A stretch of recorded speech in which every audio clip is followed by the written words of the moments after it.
Thank you very much. Hopefully everyone can hear me well today. Today's webinar is Successful Deviation Investigations. We have quite a full agenda to take a look at today. We'll be reviewing regulatory requirements for investigations. We'll also be going over the definition of deviations. There are quite a few definitions that I have come in contact with over my years of being a quality professional, and we'll go through some of those, how to type them and maybe identify them. A lot of times some firms actually try to classify them, and we'll go through maybe what that classification scheme means to you. I'll do a very good review of conducting the investigation, doing interviews, do's and don'ts. We'll go over some source documents and evidence, and then also we'll go through quite a bit of information with determining root cause and effective sustainable CAPAs. And then also we will go through the key elements of the investigation report. I do see we're getting some messages from our attendees that the audio quality is not very good. Can everyone hear me, or is it just one attendee? I guess we can do a quick sound check before I dive into the webinar. Can everyone hear me? Yes, Daniel, I can hear you. Okay. I guess it's got to be with the internet fluctuation. I'll be helping the attendee with the phone number to dial in. Okay, great. I'll continue to move along the presentation. Sure. Okay, what we're trying to avoid is the worst deviation ever. This is a little play on a Simpson show that is actually a popular show here in the United States. He's talking about maybe coming out of an inspection room saying, that FDA inspector has said I have the worst deviation ever.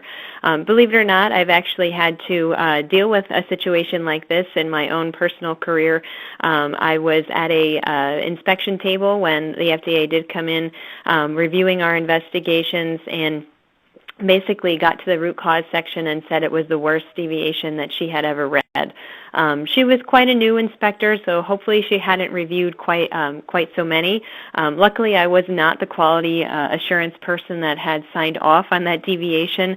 But having something comment said to you like that from a regulatory inspector obviously isn't a good thing, and it really forces a company to really take a look at their deviation practices, who's doing them, and what actually they're putting into the meat of the investigation.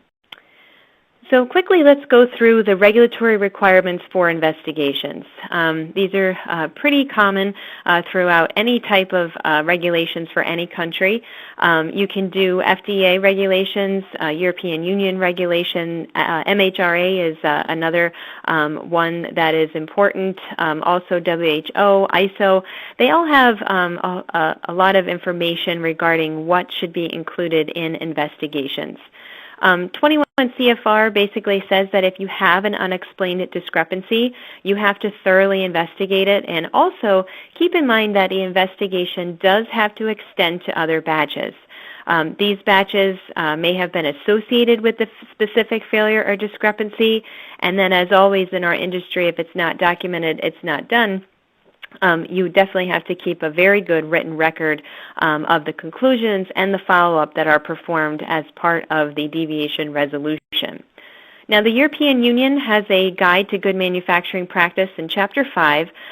They actually talk about deviations as well, making sure that we avoid them as far as possible. But they go one step further and actually say that if a deviation occurs, it should be approved in writing by a competent person. They actually try to, bring in the reviewers, which is quite important and really isn't done all that often in the FDA regulations, if at all. They do recommend that you have the quality unit review them, but the word competent really kind of puts a different light on this. You definitely want your quality assurance reviewers to be very well trained in deviation write-ups, in root cause analysis, in CAPA plans, etc.